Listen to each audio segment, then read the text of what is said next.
Hello, on tonight's show we discuss somebody that so-called Christian stood on the high street as he preaches that homosexuality is a sin. We have a special guest also in this debate tonight, so see if he can have his say, we can have ours, see what we thought about it. Also, we talk about the River Witham as it was filled with plastic and thousands of bottles were taken out of it this week. Is it our turn to finally take control of our communities? We have our view on that, and we finish on an ex-partner. We've all left them, but an ex-partner that takes over an Alexa device and tells his new girlfriend to get lost.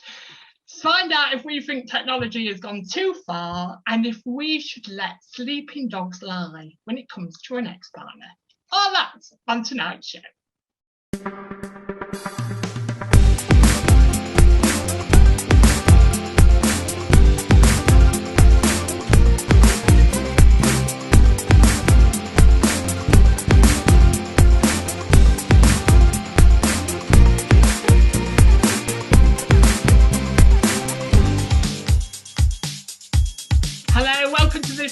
This week's Susan's. Joining me on the panel, Nicholas James, is Mandy Stannard,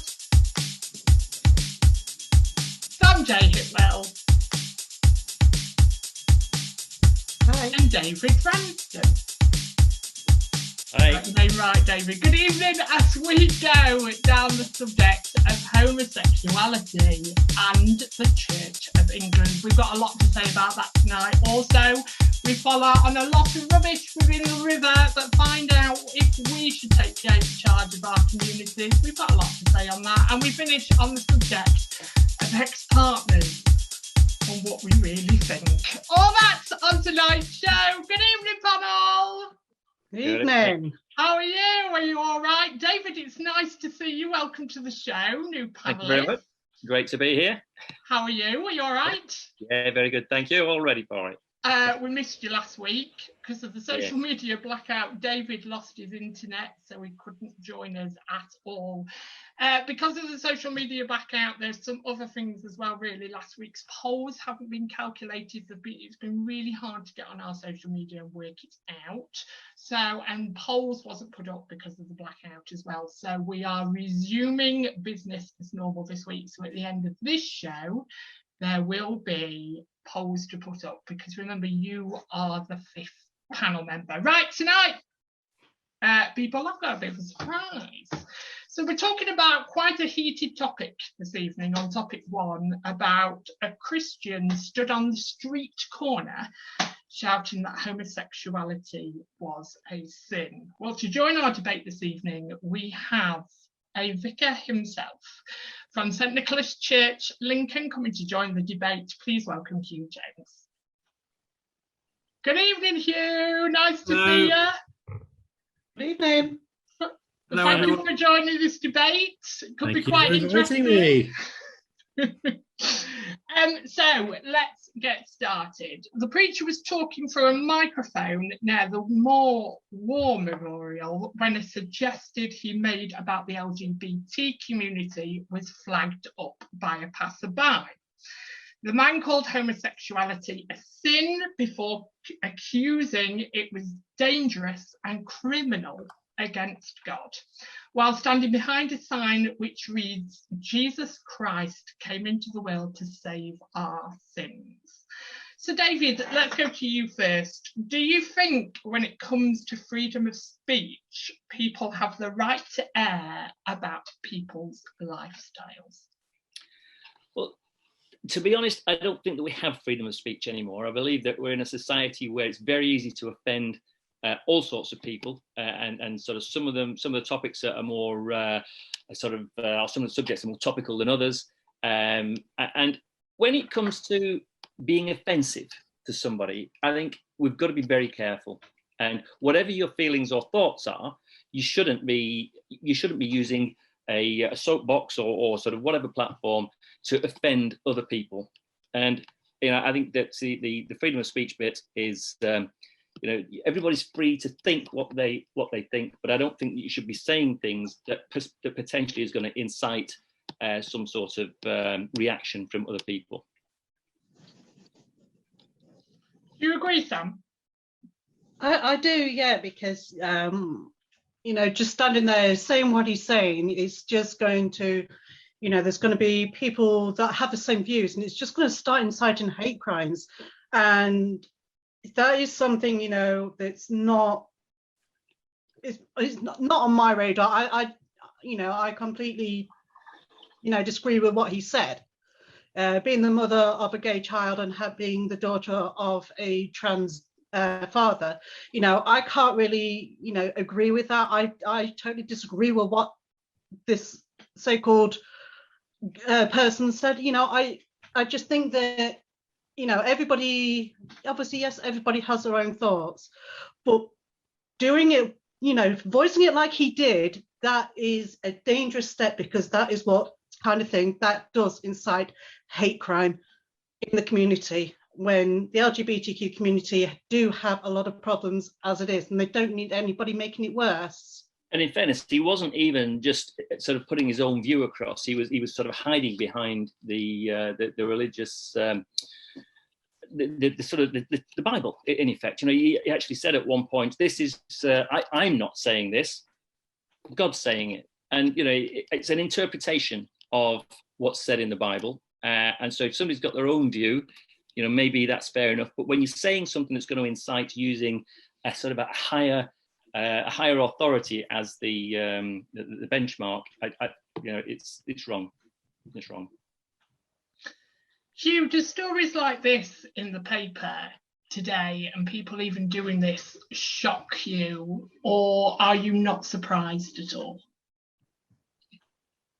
Well, as you know, Nick, I'm very, very old, and very few things shock me anymore. And sadly, I'm not all that surprised by people doing this, because they've been doing it for a long time.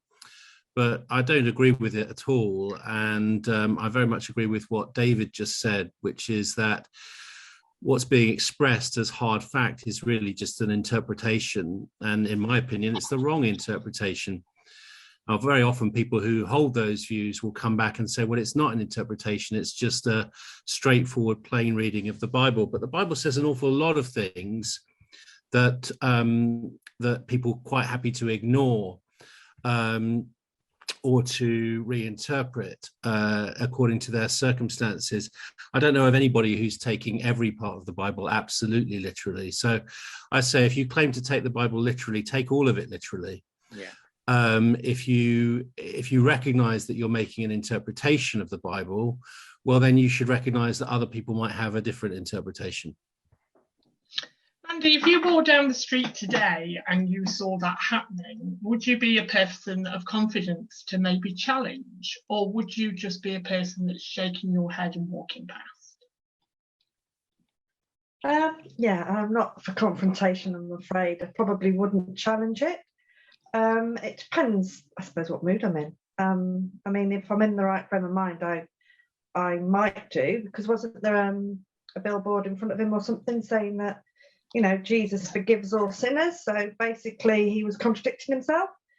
And I agree with everybody else. I'm not religious at all. I find it interesting, but I'm not religious.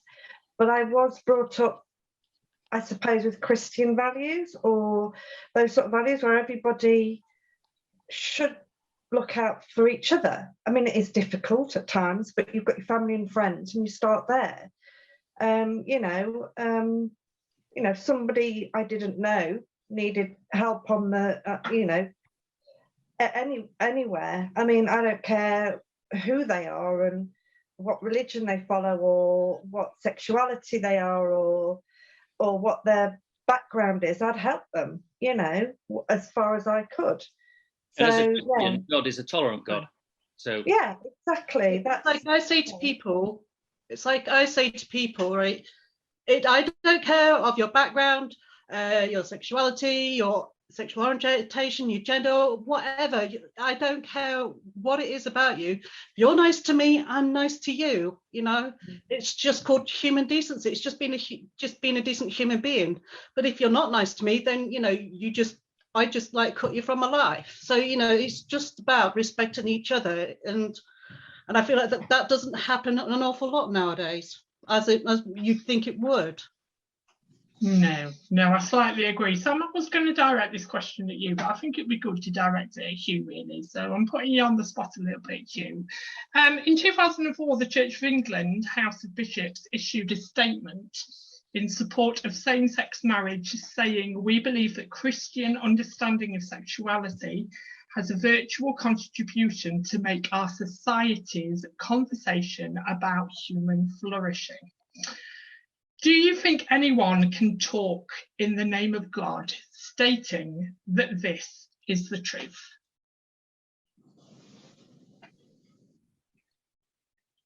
I think there's a couple of different questions hiding in behind that, Nick. I mean, I think I've got to be honest and say that the Church of England is still having this debate within itself. It's launched a program called Living in Love and Faith to try to draw out a bit more agreement, because the Church of England is very, very badly divided on this subject, and particularly on the marriage of same-sex partners. I've got to be honest. I think a lot of the trouble comes, so to move on to the sort of surface question that you asked, a lot of the trouble comes when people purport to speak for God.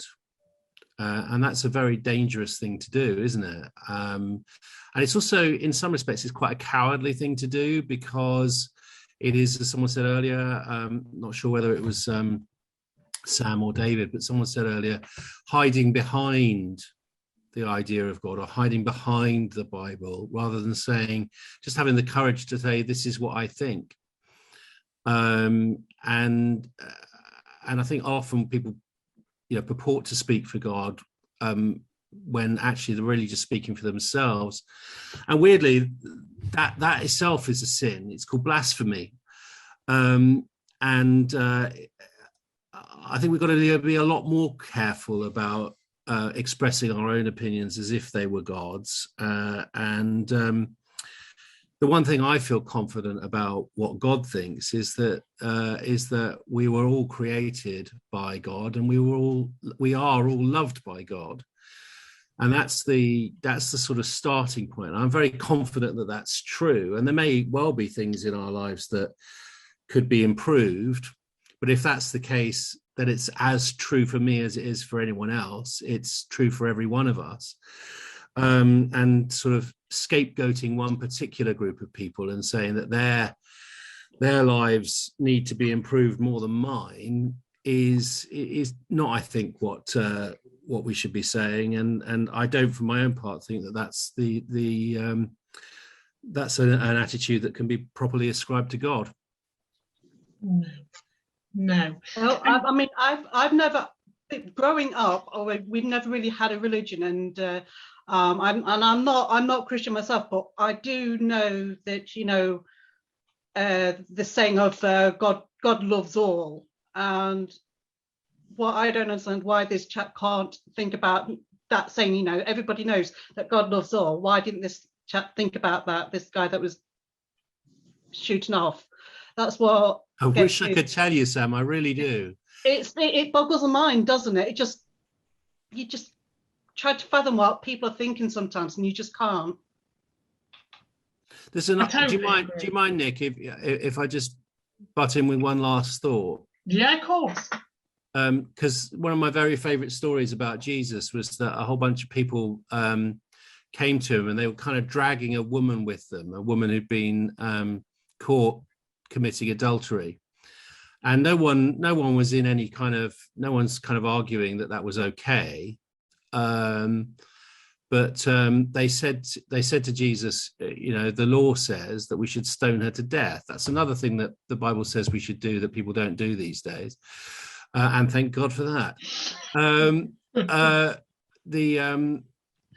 They said, teacher, should we do this? And he looked in the ground, and he drew in the sand, and then he looked up and he said, if any one of you has never ever done anything wrong, if any one of you is without sin, go ahead, pick up the first stone.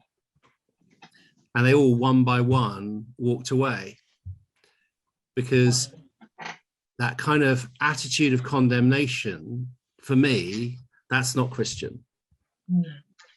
No. So with Hugh, I'll go back to you, but with the negativity that we've had, obviously about Christianity this week in the Lincolnite and this guy standing there, I wanted to bring a bit of positivity back and question you about the Church of England, and if you could tell us a little bit more about inclusive church.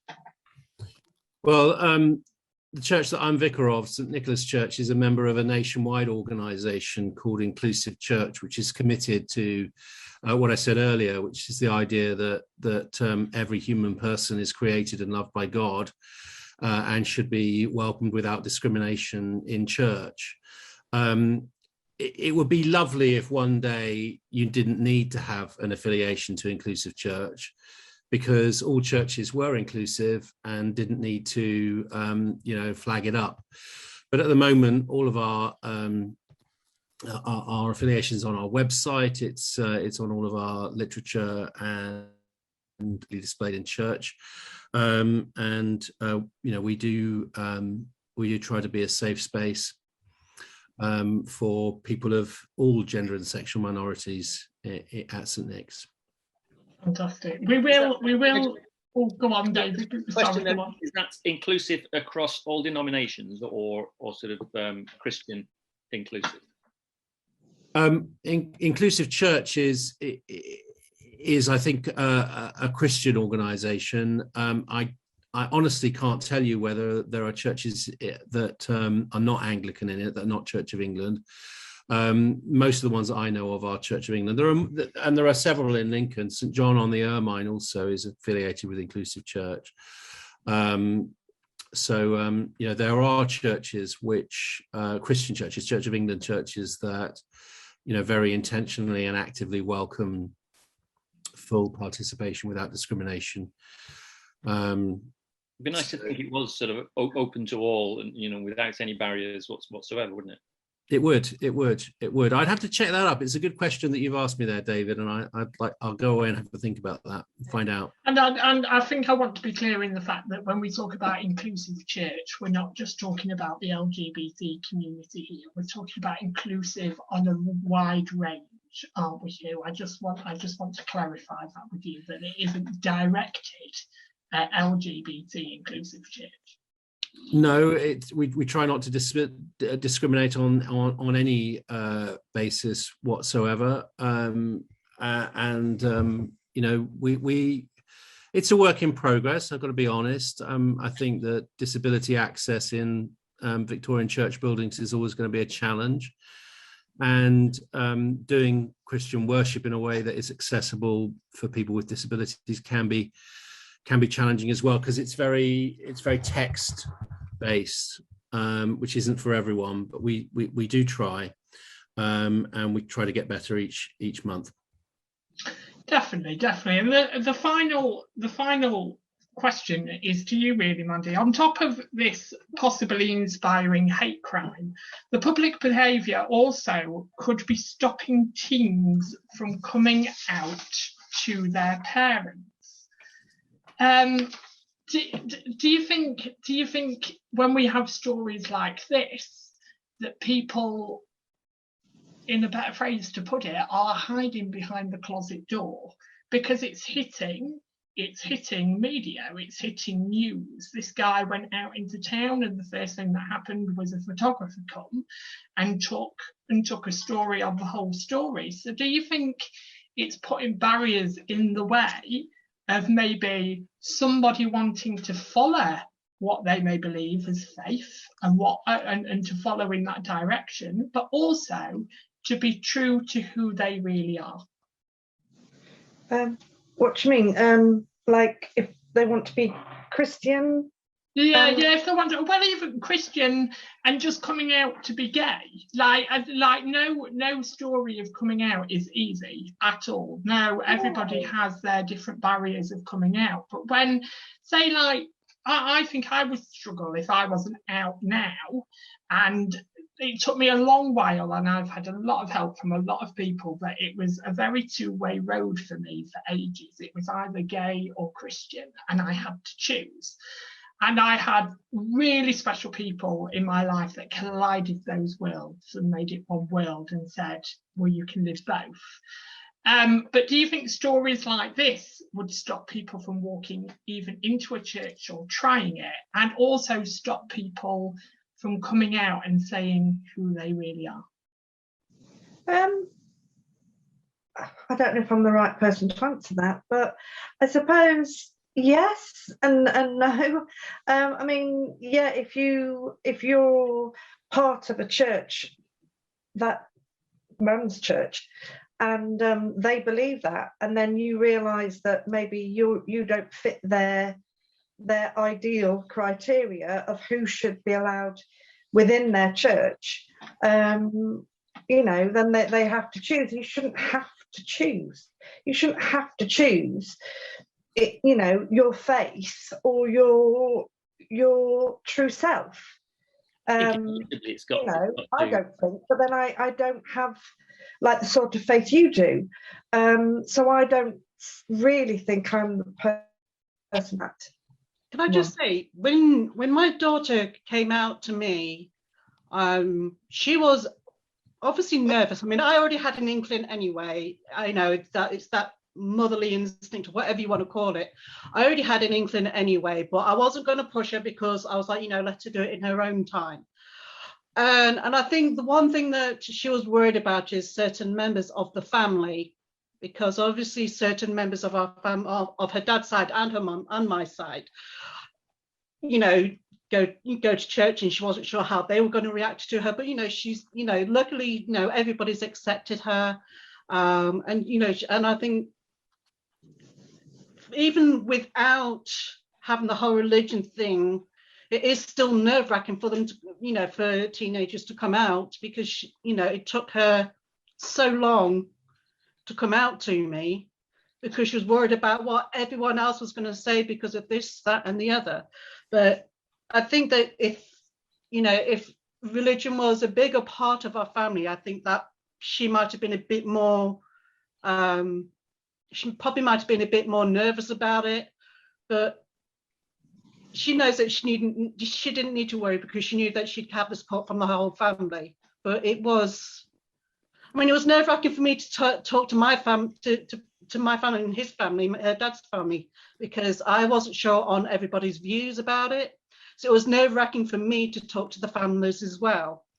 So it's inevitable that you're going to have some barriers of telling anybody anything that goes against the norm of what you think that organization or that family or that group of people is believing. And if somebody is sort of spouting that sort of as a Christian doctrine, and somebody who is actually stood on a street corner who sort of almost gives themselves a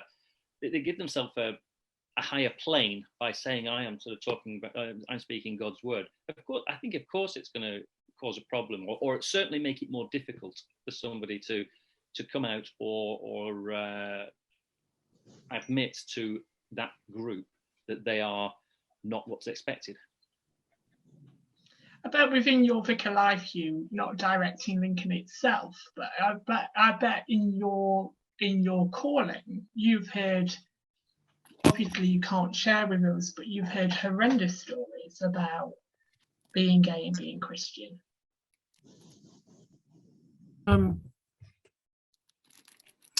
I suppose so. I mean, I think I've seen people who've walked away from the Christian faith because they were told it was incompatible, and they realised obviously that their sexual orientation was something they couldn't change. So if there was an incompatibility there, there was only one way for it to be resolved, and that was for them to abandon their faith, which is, to me, that's tragic. But then you've got the other side of things, which I do believe it's illegal now, but conversion therapy that some factions, some branches have been using. I do believe it's illegal to do that now, but I found that really upsetting when someone cannot be themselves and they are forced against their own will to do this. So I do think that we are coming along slowly. It's a slow process, but there's still a lot that needs to be done. I do still believe that there's a lot to be done, but we are slowly getting there. Yeah, I agree. I mean, I think it goes back to what I said about, you know, the fundamental being that that God created us and God loves us. And yeah, one of the things that I find, you asked me the question, so I'll try to answer it. But one of the things that I find immensely frustrating in my life is that I believe Christianity is a profoundly anti-condemnation religion. I think it is profoundly against condemnation. And I can line up a lot of bits of the Bible to prove my point, just as the man on the street can pick a few bits out and make his point. Let's not play that game, but I believe it is against condemnation. It's against self-condemnation. Actually, in my ministry, the biggest problem I encounter is people's self-condemnation. People find it incredibly hard to accept that they are loved by God. And when they really do accept that they are loved by God, it's a life-changing experience. And, you know, our man on the street, I didn't hear what he said. I wasn't there. I'm not going to put words into his mouth, but I've seen things like it, and it sort of undermines that message, doesn't it? It says if you belong to a particular category of person, then God doesn't love you. And that can't be right, can it? I mean, God is love. God created us and God loves us. Yeah, I think my pastoral experience is that if, you know, the thing that changes people's lives for the better is having that, coming to that acceptance that they are basically okay how they are. You know, there might be a few bits to tweak around the edges, but basically you're all right. There's always things to tweak about me, Hugh. We don't need to go down. Shut up. But remember, you are the fifth panel member at home. Please have your say. Do you think the church has still got a long way to go when it comes to homosexuality and religion? Also, do you think it's right that people stand on the street corner preaching what they believe in the name of God? Have your say. Make sure you have your say, because you are the fifth panel member. Can you thank my guest panelists for this evening? Hugh Jones, thank you very much for joining us. Thank you for having me. It's been a pleasure to have you on, and we'll see you again soon. Okay, bye-bye now. Take care, bye-bye. Oh, how lovely was that? Stay in tune as we soon talk about ex-partners. And between me and Mandy, we've got a few. So we're going to start discussing an ex-partner later taking over devices at home and telling his new missus to 012121. So wait to see what we have on our say about that and electronic devices. But we move on to our next subject. We're talking about rubbish, quite literally rubbish. Nearly 100 cans, 85 single-use plastic bottles, 52 glass bottles, polystyrene fast food packaging, 2 shopping trolleys, a chair, 2 odd shoes, a scooter, ball, lighters, and even an inflatable flamingo. No, I didn't put it in. We've pulled out the River Witham during a clean-up by the Lincoln Canal Street. Chantal Grundy cleared access water campaign from Lincoln Canal Club said, as a club, we remove a lot of plastic pollen from our waters when we are out paddling, which has highlighted the scale of the issue, particularly with takeaway food and drink released packaging. David, do you think it's time that we take responsibility for the areas that we live in? I think it's always been a case that we should take responsibility for the areas that we live in, and I think that, you know, if you ask anyone, they're likely to say yes, that they are happy to be responsible for the area that they live in. But the reality is, I think you're ever going to get everybody to take responsibility for their own areas. Everybody will at some point abuse their area, and whether it's by littering or whether it's by I'm not so much fly tipping. I mean, that's sort of that's a sort of a bigger problem. But when you're just discarding waste, and it's a bit like Hugh said earlier about those that are without sin sort of step forward type of thing. We've all done something at some point to abuse our environment, and while I think we'd all agree that we believe that we look after it, I think to expect everybody to take responsibility for it for themselves,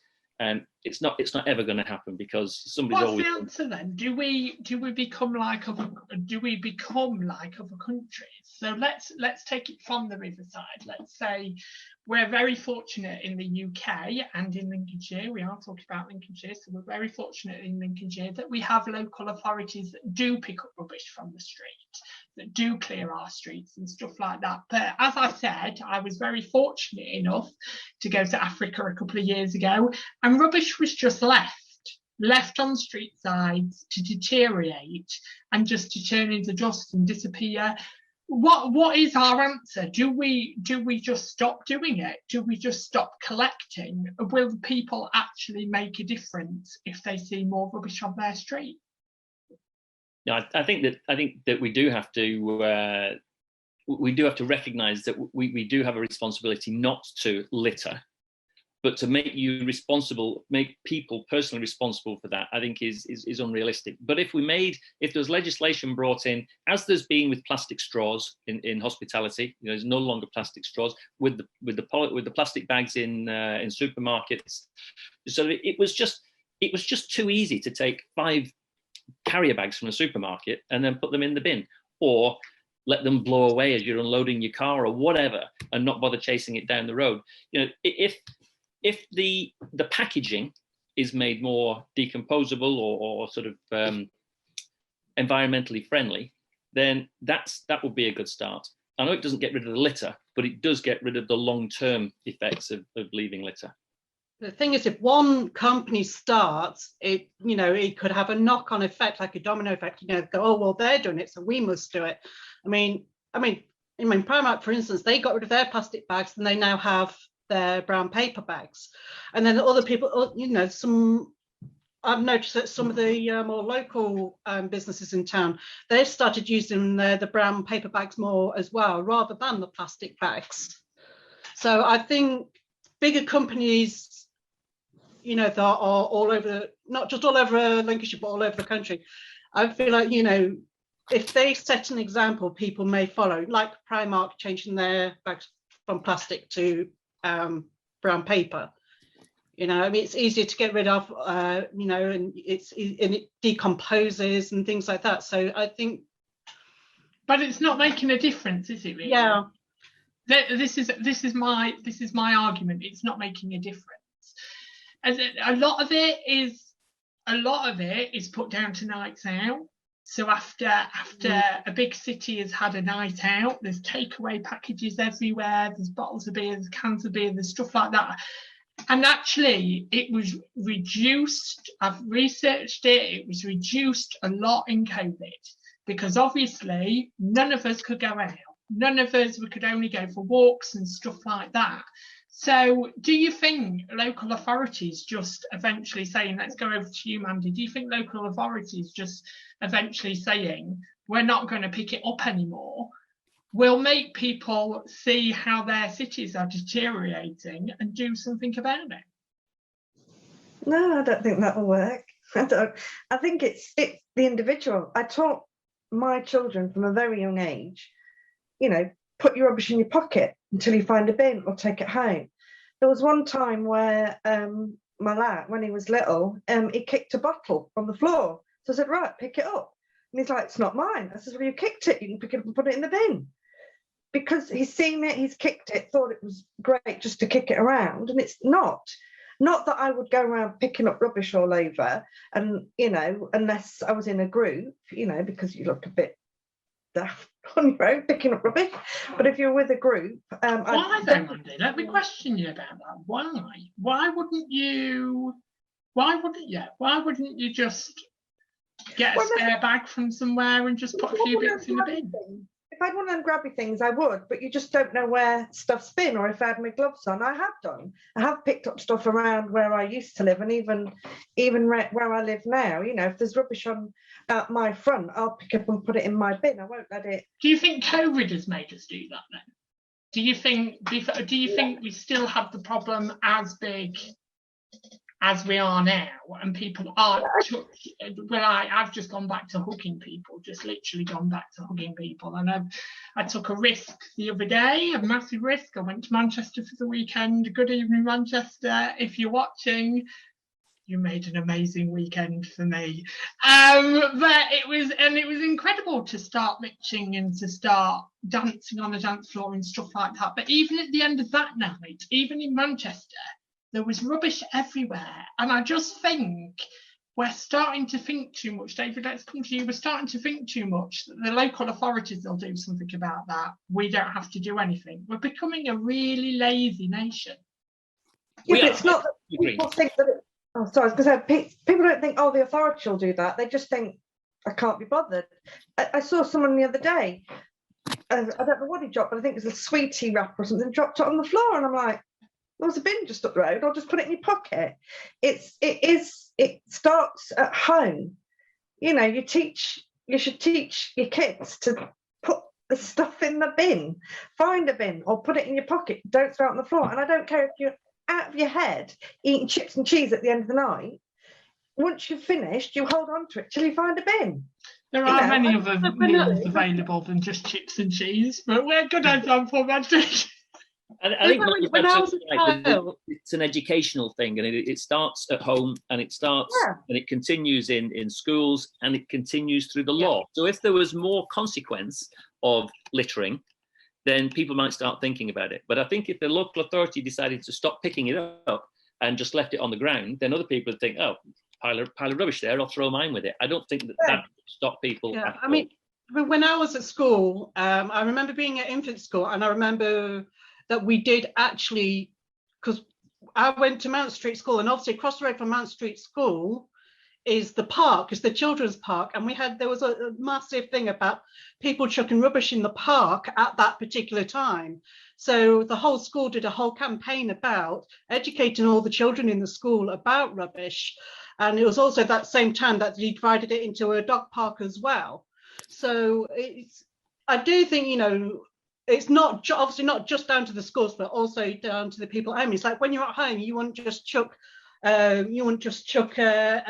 empty crisp packet on your floor and leave it, would you? Exactly. You know, because you'd get in trouble for it. Your parents would give you one around the ear, wouldn't they? Precisely. It should be the same when you're out and about. Absolutely, yeah.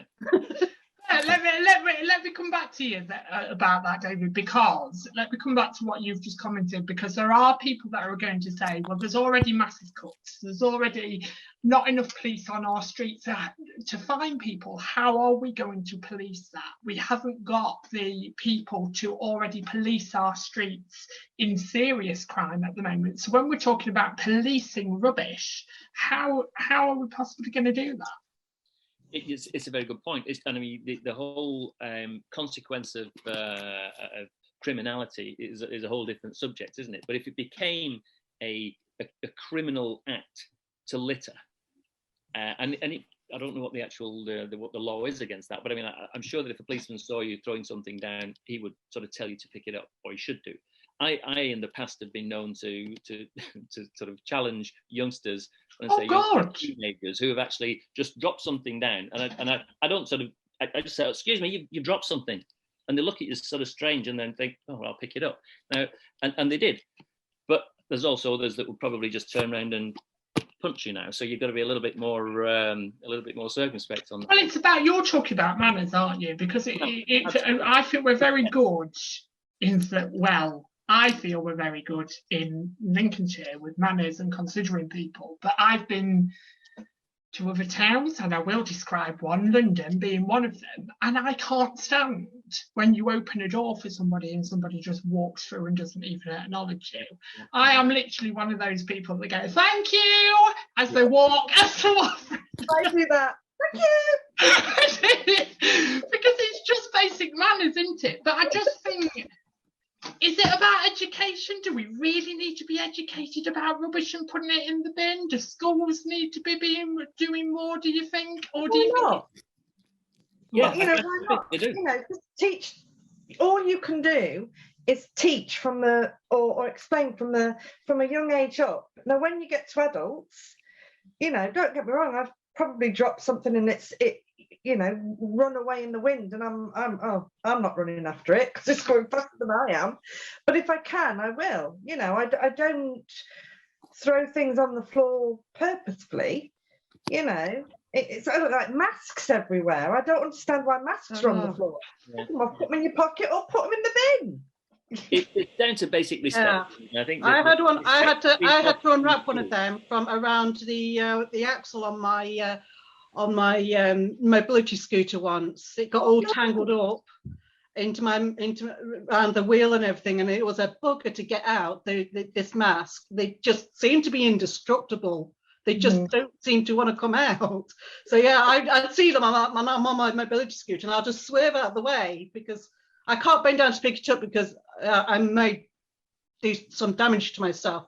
But I just feel like, why, even when there's like bins just like about 2 meters away, it's like, either just past a bin or you're on the way to a bin. Why can't you just put it in the bin, or put it in your pocket? What was you going to say? Basic respect of the environment. We said about being made responsible for the environment. You should have respect for the environment, just like you should have respect for others. And I think it's down to basic respect, which should be taught A, at home, B, in schools. But do you think it's laziness? Do you think we're just... I agree. We're so used to... I don't want to categorise people because I find it really hard. And I know young people...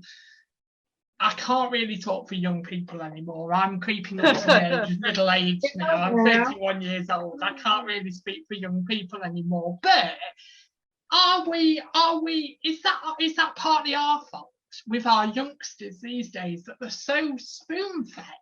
They're so you can do this. And like, I've had people, and I'm not categorising at all. If you are out there and you are doing something with your life and I absolutely praise your university. I'm not saying every young person is in this boat, but I know people that are younger than me. I work in care now, and care is an amazing wage, but it still gets me up in the morning. It still keeps me motivated to do stuff. But I know people that, and this is a whole different subject, but I know people that will say no to a job because they're getting more on benefits, or won't go for it. There's no incentive of starting from the bottom anymore and working your way up. People want to hit the top straight away. They want to be managers. They want to be I keep saying it's a case of people want things done yesterday. They don't want to wait for anything anymore. They don't want to wait to do things anymore. It's like, I want this done and I want it done yesterday. It's like, well, no, you've got to wait, but I can't wait. It's like, well, you're going to have to, And I just think nowadays people are just so impatient. And it's technology, isn't it? Technology has sort of allowed things to happen. It makes people kind of mindless as well. Is what, sorry? It makes people mindless. Like, like yesterday, I went past someone who was across the road from me on the other side to me, and these two lads were walking along each other. One had a McDonald's cup in the hand, and the other had a burger carton in his hand. And they're both on the phones walking along, and the guy with the burger carton just chucked it on the floor and carried on with his walking like that, looking at his phone. And I'm just like, what? It's a lot of the time I do, technology and things like that, it just makes people kind of mindless to what they're doing around and what they're doing around them.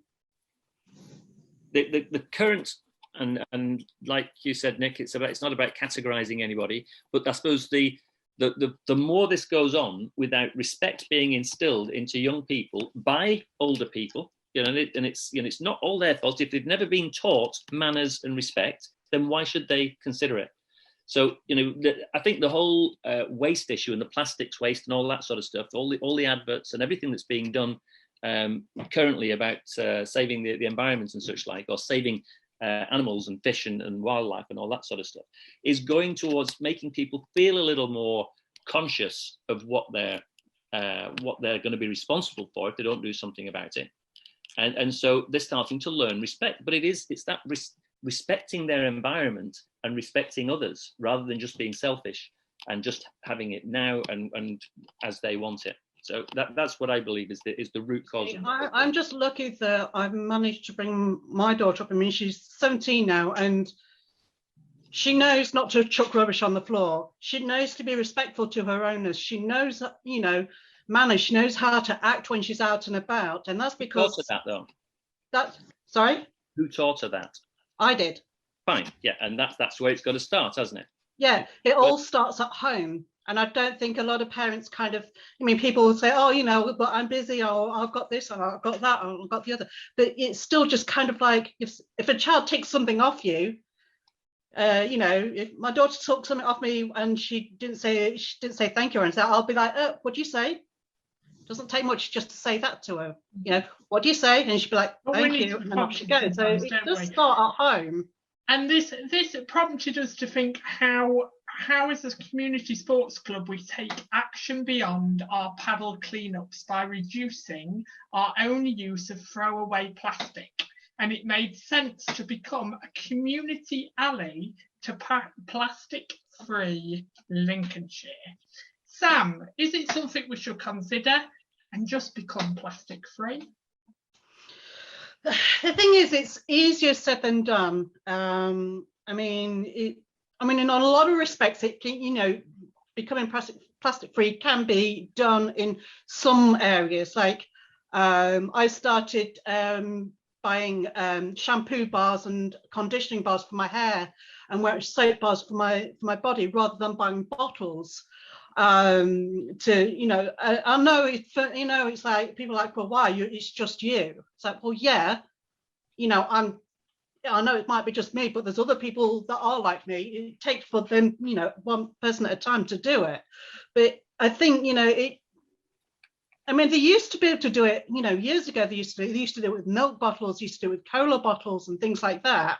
And they used to be able to return them, and they'll recycle them and all that kind of thing. So that comes down to the manufacturer, doesn't it? It's the manufacturers that have got to take the lead. There's got to be ways around that the manufacturers can bring in to recycle these things, but also glass can be recycled over and over without losing its integrity. That can be recycled over and over. So, you know, recycling the glass is probably easier than plastic, because when you recycle plastic, it loses its integrity after a while, which is why people are saying, you know, we need to come away from plastics. One of the reasons. It's the cost of the process, isn't it? Plastic's yeah, cheap. they're just trying to. Well, at the end of the day, they all just want to make money, and they don't want to take responsibility. Again, it's down to responsibility. Tax the manufacturers on the use of single-use products, and then they'll have to start using more recyclable or reusable products. But it's got to start there. It's got to start. It's not a consumer-led thing. It's a manufacturers or government-led thing. It's got to be. It's got to start at the top and then filter down. Yeah. But we always blame the top. There's always blame. On that one. Yeah, but we do. We always blame the top. It's somebody else's responsibility. It's not our responsibility. It's somebody else's. And I just think, when do we start to take? It's all about that. It's like that thing that I just said about being spoon-fed. It's almost like, well, it's not my responsibility, I'm not going to deal with it. But actually, when do you start to take pride in your own county or your own city? When do you start to walk down the street and pick stuff up? There's also the thing about when people do actually, you know, they do try to do things, but it's like, you know, I've often thought about going plastic free in my house. I mean, obviously I've started in the bathroom with myself in the bathroom, and I'm thinking, how am I supposed to do it in the kitchen? Because so many items in the kitchen are dependent on it being plastic. So it's manufacturers. You know, if they could figure out a way of being able to produce the plastic so it's biodegradable or whatever. I mean, you can get biodegradable plastic bags now. So if there's a way of being able to use that technology for the plastics to be biodegradable, it probably would help. They can do it. It can be done. It just costs. They just don't want to. No, it costs money. Yeah. And so until they're taxed it's into their profit that it costs them, then they're going to carry on doing it cheaper. So once they're told from the top, and it's got to be from the top, or from the consumer saying, I'm not going to buy that. If the consumers stopped buying the plastic bags that weren't reusable or weren't biodegradable or whatever, then they would have to do something about it. But realistically, just as you said there, how can I do it when so much stuff is single-use plastic? You can't, or it's so difficult. It's like if I wanted to go out and get some antibacterial spray for my kitchen, some kitchen spray, I cannot find anywhere where it's not contained in plastic. There's nowhere where it's not contained in plastic. So, you know, I mean, I know there's one company, I think it's Sif, they started doing the little eco bottles where you could just put the stuff in and then add water to it and you've got a full bottle again. But then they've stopped producing those little bottles. Well, they're plastic again, how are we supposed to do that if they're not giving us the chance? There's just no other option. The only way really, it's about profit. These big companies won't change because they need to make their profit. The only way to change that is to either stop using the products, their profit, so they have to do something. Yeah. You know, and that's the only way that's going to make it so it's illegal for manufacturers to use plastic. Make it so it's illegal. Again, has to start from the top. Yeah, but let's just go to you quickly. We had a sign, as you know, Mandy's Lincoln based. I think the only one on the panel that isn't Lincoln based this evening is David. But we had a sign that, so you can join in with this question as well, David. Really, it'd be interesting to see what you think being in your area as well. We had a sign through COVID in Lincoln that said, "Proud to be Lincoln." But Mandy, could you say you are proud to be living in Lincolnshire? Yeah, I think it's. I mean, my cousin and her husband's moved here, but before they did, one comment was he especially was so amazed at how friendly everybody was in Lincoln. Well, to him, I mean, I know not everybody's friendly, but yeah, I think so. I like living here. I just think it depends on whereabouts in Lincoln you are, to be fair. Lincolnshire, you mean? Yeah, in Lincoln and Lincolnshire. I think it just depends on where you are. I mean, some places are more welcoming than others, or some places are cleaner than others. I think it does depend a lot on where you are. Yeah. Whether you're proud to be British. That's a good one. Yeah, are you proud to be British? Now that's a whole different topic. Oh God, that's a whole new different debate. It is absolutely a whole different topic. But I mean, it's, you know, rather than it being that parochial, are you proud to be Lincoln? You know, I'm ex-Royal Navy. I served in the Falklands. I was proud to be a serving military person, and I am proud to be British. But sometimes I think, do you know what? When I see stuff going on either in government or in and around the various towns and cities, I think, am I really proud to call myself a Brit? Especially when you see Brits going abroad. And so, you know, it goes beyond that. Are you proud to be just that Lincoln? Yeah. I kind of cringe when it comes to the football hooliganism, because obviously England fans are well renowned for being football hooligans, and it makes me cringe whenever I hear stories, and it's just like, that's my country. Mm-hmm. They're I think it depends. They're Mandy, just go on, hold on a minute, Sam. Go on, Mandy. I'm just saying that surely, I mean, I've seen a couple of programs recently, and it's like they're not the fans. Hooligans are hooligans, and they're not necessarily, you know, that they might be in Lincoln, and you think, oh, they're Lincoln hooligans, but they're not. They've travelled all over just for a fight. Mm-hmm. You know, so it's sort of like not all footballers are hooligans. Football, not footballers, you know. Yeah. But I think we still have that reputation, and it's just like, yeah, but we can't get rid of that reputation. As I said about the young people, you can't categorise every football fan into that boat. No. There are pure people that just go to enjoy the game and not cause any trouble as well. So we can't categorise and say everybody's the majority. Say again, David. It is the majority that go for the real reason. It's the minority that cause the problem. But it's usually the minority that comes to the attention of the media. Yeah, because everybody else goes about their lawful duty, as it were. Yeah, exactly. It's always the same. That goes back to the Christian story. But remember, you are the fifth panel member. That was quite interesting. That led us down a path we wasn't prepared to go down. Remember, you are the fifth panel member out there. Do you think we should go plastic free? Do you think that we don't take enough pride in our community? Have your say. Our polls will be up this week. We've got an interesting last topic to talk about. Mandy, I can't wait to talk about it with you.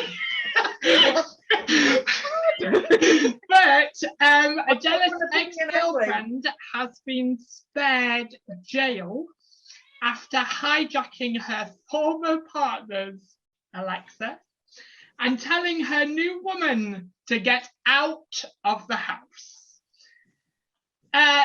So let's... Sorry, did you hear my Alexa then? Speaking of which, she went, sorry, I don't know. Saying it. That's because you said her name. Being this 46-year-old woman also posted a naked image of her ex on Facebook after accessing an app that linked her to various smart devices, including cameras in the victim's home in Lincolnshire. Sam, do you think do you think revenge really is sweet, or do you think it's more important to let sleeping dogs lie? In this situation, it should have been, she should have just gone and got help or whatever. I think this was a bit excessive. I mean, I've had things happen with exes, but never to this degree. But, you know, if it's just like little things like your brother, sister, sibling rivalry, revenge type of thing, you know, me and my brothers are like that all the time. You know, we're just always at each other all the time, just messing about. But something like this, I think, should really, you know, I think she should have at least got some jail time. She shouldn't have been let off so lightly. I think she got off really lightly, because that kind of thing is gonna set that the new girlfriend, you know, she's going to be on edge now because, you know, because of what's happened. I think it's just going to, it affects more people than just, it's going to affect more people than just her ex. Sorry, it's saying she's getting her own back on, getting revenge on her ex, but what she did is going to affect more than her ex. It's going to affect everyone around as well. So I think she got off pretty lightly, if I'm honest. I feel she got off pretty lightly because it's not just her ex that suffered. Mandy, do you think revenge is sweet? I think revenge is best served cold, as in, you know, karma. It will come around in the end. If someone's, if you felt aggrieved in any way, don't get me wrong, you know, I've had a bit of a spat every now and then with a certain person, but it's, you know, I would never, I can't imagine doing that to him. And I have to say, I agree, she got off lightly. If it was the other way around and it was a bloke, would he have got off so lightly? I don't think so. Good point. And I read something that she was at the court with her diabetic dog, so she's obviously got a dog because she's diabetic, which fine, she's ill or whatever, but that doesn't matter. What she did, and also what she did, there must be something fundamentally wrong anyway. She's maybe has a mental breakdown, maybe she's mentally ill as well. I don't know, because I don't know her, but you know, that's not normal reaction. However, maybe it is. I don't do all this media stuff now, and I can't, you know, posting things on and whatever. It's you know, once it's out there, that's it. It's there forever, isn't it? But I think she got off lightly. If it was the other way around, the bloke wouldn't have done.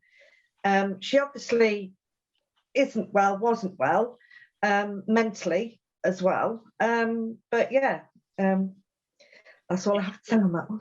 If you're that sort of person that wants to sort of revenge in that sort of way, it's only ever really going to come back to you, I think. You know, bitterness and revenge only ever going to poison yourself, isn't it? Rather than the other person. So, in answer to your question there, Nick, about is revenge acceptable or the right thing to do?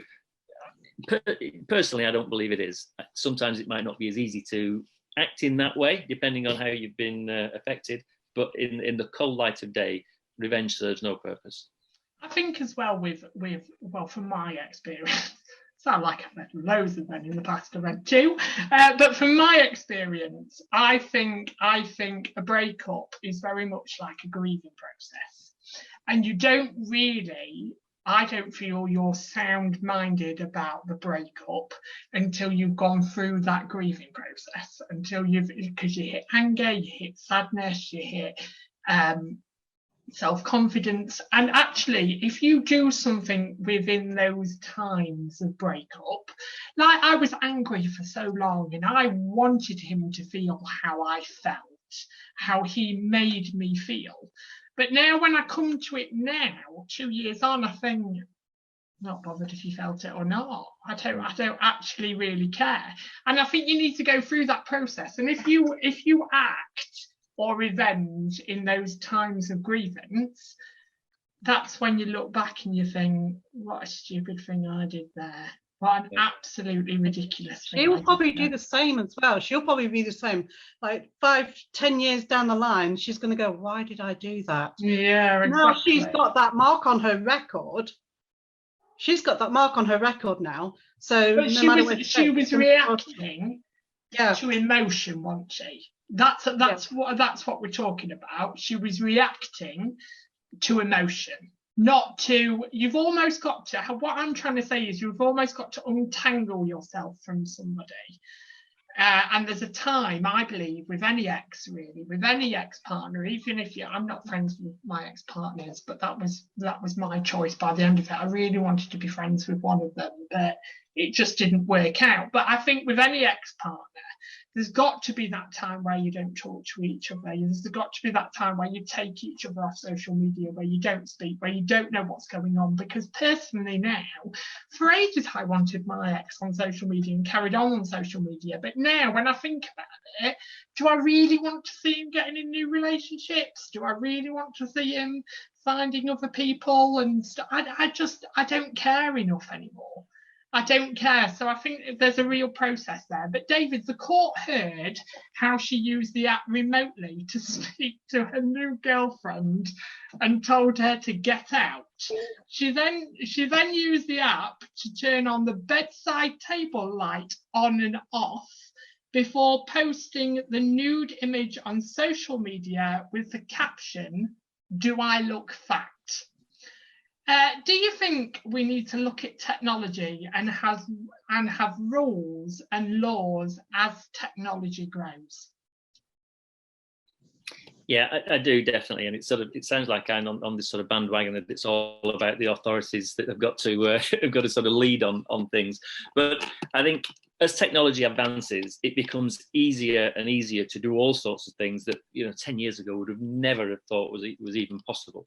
The fact that you can switch your washing machine on from the other side of the country just by using your telephone, and it's not unreasonable to think that if you've been in somebody's life and you've been part of their technology, that you're also going to be able to operate their Alexa. Oh, she's going to start talking to me as well now. I don't have one. I'm okay.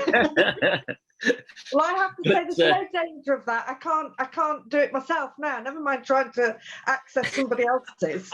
But some people can. If we look at the authorities, there is the worry that the authorities can be listening into us now, which they quite easily could be, because we're all on camera, we're all online. We could now be being recorded, and that could, if we say something, it's there, and that could be used against us if we sort of said something that was illegal or inflammatory or whatever. So, but there are privacy laws that stop the authorities from using that sort of thing. So if we want the privacy laws there to sort of protect us against the authorities, then the authorities need to put laws in place to protect us against each other. So I think that it should be a legislational thing. I agree. Mandy, you've got the starring question of the evening, really, so I hope you're ready for this. Do you think finding the one is something we feel we need to achieve than just fall in love naturally? Do we feel like we've achieved if we find the one without it naturally happening? Is it almost like an achievement? I suppose for some people it is. And like, I suppose like you sort of like swing in and out of like, I need somebody in my life. You know, I need that. I need someone that loves me. But if you don't love yourself, you're not going to find that person to love you, because I agree. I mean, I am my own worst enemy, I'll admit. If I find someone getting close to me, I panic, and it's like, oh no, go away, because I suppose I don't know how to cope with that in a way. I would have to accept that somebody loves me. Oh, that sounds really sad. It's not meant to. You know, I know what you mean, though. I do know what you mean. Kind of like, it's hard to accept someone else, that someone else loves you when you don't even, if you don't even love yourself, it's hard to accept someone else does. Which again goes back to the point of, you've got to learn to love yourself. But, how can someone else love you if you can't love yourself? Yeah. Nobody's perfect, except unless you're an influencer and every day's perfect to them, which it isn't. Amanda, I do think it's a journey though, because I think I've come, and it'd be really interesting to hear you as well, David, really. But I think I've come on a journey of, I find it, going back to Christianity tonight, I wish we brought it up with you actually, about we're always reminded in church that God loves you like your neighbour, basically. He loves you internally, and we're taught you've got to love yourself. It's a big Christian thing, but actually I really struggled with that for years and years and years, loving myself. But I think I've come now at the age of 31, and it has taken me to get to 31, where I can look in the mirror and like myself and like who I see, but actually standing there and going, I love me, is really hard. I find it really easy to love other people, and I don't know, that's changed over the years as well. I used to use that phrase so many times, love you, and I just don't anymore. I only say it to the people who I actually mean it. But I think it's a journey that you go on, and I think sometimes it takes years to get there. Do you agree, David?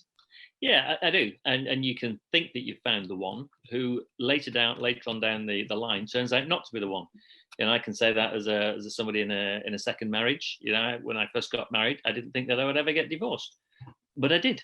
And it was, talking about like coming out earlier and what have you. It was a difficult admission to myself that I'd allowed myself to get into that situation. So never mind talking to other people about it. But yes, then you find the next love of your life, and you move on, and you find your peace again. You're in a peace, and you're in that sort of loving relationship. So there isn't the one. Well, there might be the one for some people, but I don't think everybody has to find the one. I think that there is a one at the time. Yeah. Well, there's that phrase, isn't there? There's Mr. Right, Mrs. Right, and what I use nowadays is, this is Mr. Right now. Yeah. I can't say this is Mr. Forever, but this is Mr. Right now. Let's see where this Mr. Right now leads to. But it depends, doesn't it? But unfortunately, that brings us to the end of the show. What a show it's been. But have your say on our last topic this evening about, have you found the one? Have you known them since a child and still been with them for ages? Or are you Mr. Relationship that seems to be jumping in every relationship you possibly can? Or are you free and single and happy to stay that way? Make sure you have your say, because your opinion is just as important as ours. Here's my one. Here's my one. Can you find my panel for this evening? Joining me, Nicholas James, is the woman that I might need to educate to turn on a washing machine. That's Mandy Stannard. The person that's not shy of saying anything to us, that's Sanjay Hitwell. And I really feel we found a golden couple. But one half of that golden couple is David Ramsden. Thank you so much for this evening. Just a quick announcement. We were supposed to have a guest on this week to talk about Williamson's disease. Unfortunately, that guest has got COVID. So join us next week where she will be on the show discussing her life and living with her son with this dreadful illness. Find out a bit more on next week's show. It's going to be emotional. Thank you for joining us this evening. It's been a pleasure as always. Remember to always pick up your rubbish. Take care. See you next week. Bye-bye. Bye.